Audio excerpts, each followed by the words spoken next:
Oi pessoal, tudo bem com vocês? Você já ouviu falar em DPOC ou doença pulmonar obstrutiva crônica?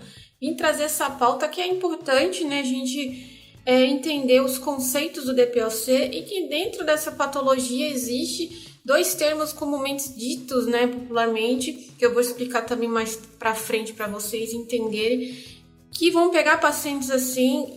Geralmente é corriqueiro, tá? Principalmente nas UTIs geral, pacientes com esse tipo de quadro, tá? Então, o DPOC nada mais é um termo usado, né, por um grupo de doenças aí pulmonares, caracterizado como obstrução crônica das vias aéreas aí dentro dos pulmões. Nesse grupo, duas doenças elas se destacam por serem responsáveis por quase todos os casos de DPOC na prática médica. Por exemplo, a bronquite crônica e a enfisema pulmonar, que são os dois mais comuns que a gente vê em âmbito hospitalar, tá? Mas qual que é a diferença, né, das duas e quais são as principais causas delas? Falando da bronquite crônica, ela é definida como uma tosse bastante produtiva, pelo menos 3 meses de duração aí, tá? Até também pode durar 1 ano aí, por anos também, tá? Não necessariamente consecutivo, tá? Mas por 2 anos aí ou mais. Também outros sintomas aí que pode incluir, também pode ser o chiado, falta de ar, especialmente durante os exercícios físicos. Muitas pessoas se queixam, né? Que ouve o barulho longe, como fala que é o gato miando, por exemplo.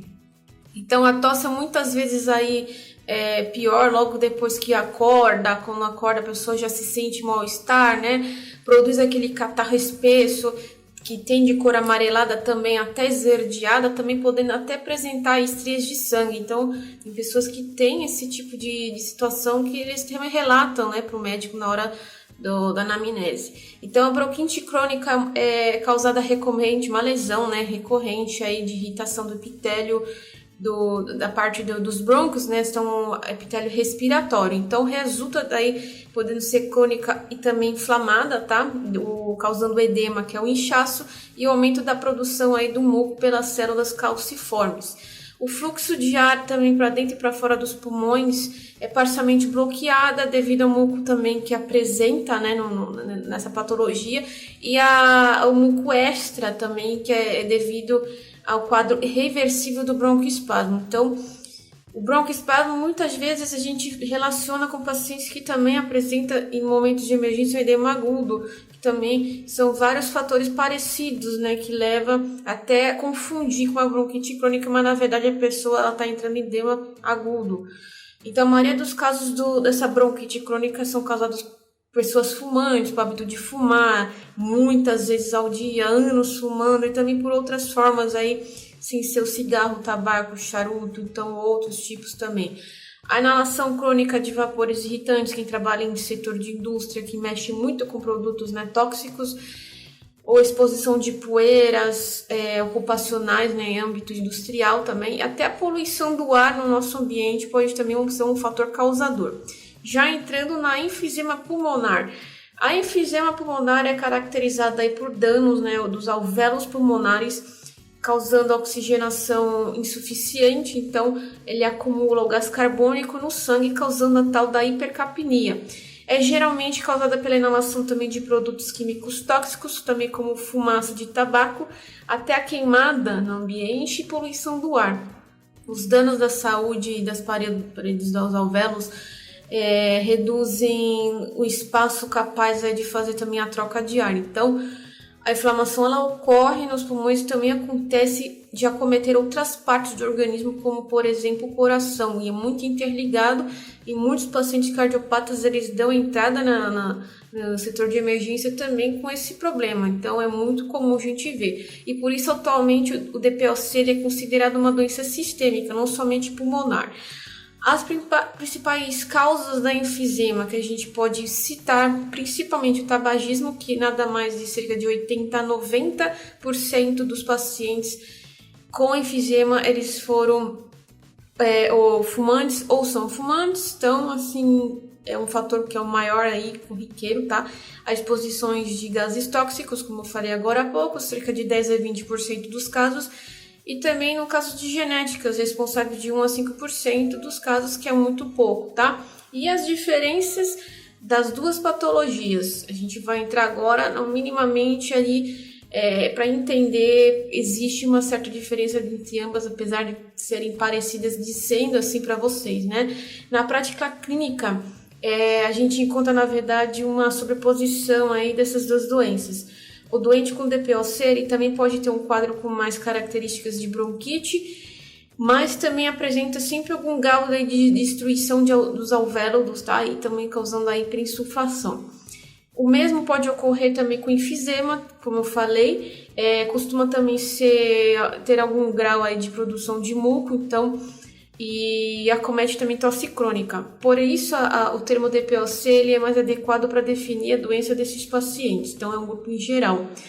É comum um paciente ter duas doenças também ao mesmo tempo, por isso que confunde muito. Ambas podem apresentar sintomas como falta de ar, secreções, deficiência até respiratória mediante esforços, ocasionando muitas vezes intercorrência, rebaixamento de nível de consciência, tendo que intubar o paciente. Então, a bronquite ela provoca também tosse e até expectoração. Portanto, a bronquite crônica ela pode também afetar pessoas entre 40 a 50 anos. Já existe, já tem o enfisema pulmonar e afeta também entre 50 a 70 anos. Falando do termo comumente que a gente ouve por aí, que é o tal do tossidor azul e o soprador rosado. Vocês nunca devem ter ouvido falar, mas quem tem essa patologia, quem trabalha dentro desse ambiente que recebe esses pacientes, escuta muito sobre esse termo, tá?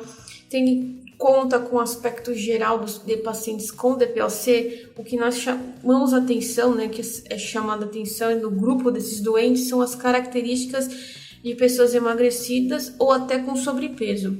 Baseando nessas características aí, Dornost e Philly, eles classificaram, tá, os pacientes em dois tipos. Aqui na nossa ilustração nós temos a bronquite crônica, que é o tossidor azul.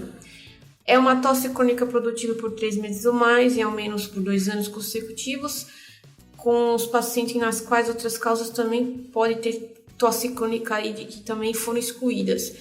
Já na enfisema pulmonar é o soprador rosado, tá? Vocês veem pelas características são diferentes, tá? É o aumento irreversível do tamanho dos espaços aéreos dos estágios do brônquio terminal e a destruição das paredes sem fibrose. Nas características, entrando na idade, quem tem bronquite crônica aparenta ter entre 40 e 50 anos e na idade do enfisema pulmonar entre 50 e 75. A dispneia por uma bronquite crônica é leve e tardia e para enfisema pulmonar é intensa e cedo. Já a tosse tem cedo expectoração, tá? E para enfisema pulmonar é o tardio leve com expectoração. As infecções para bronquite crônica são sempre frequentes, tá? E para as enfisemas pulmonares são esporádicas, não é sempre. A insuficiência respiratória para bronquite crônica é repetida às vezes, então tem várias internações. E a enfisema pulmonar já é uma característica terminal.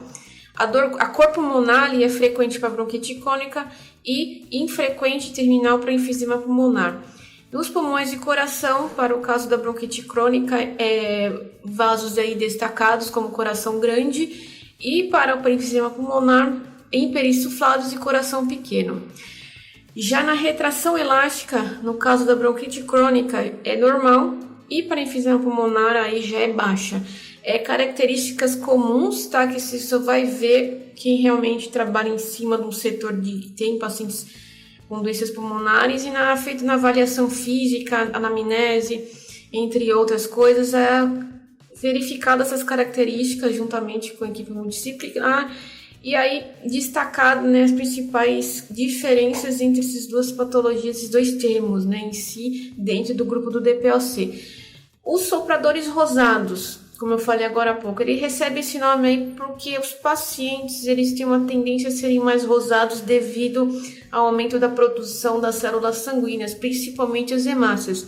Então, esse paciente ele adota uma atitude de respiração em que ele fica soprando. Então, por isso que é o soprador. Ele permanece com os lábios entreabertos, tá? Ele tenta vencer a resistência das vias aéreas, tendo assim esse nome.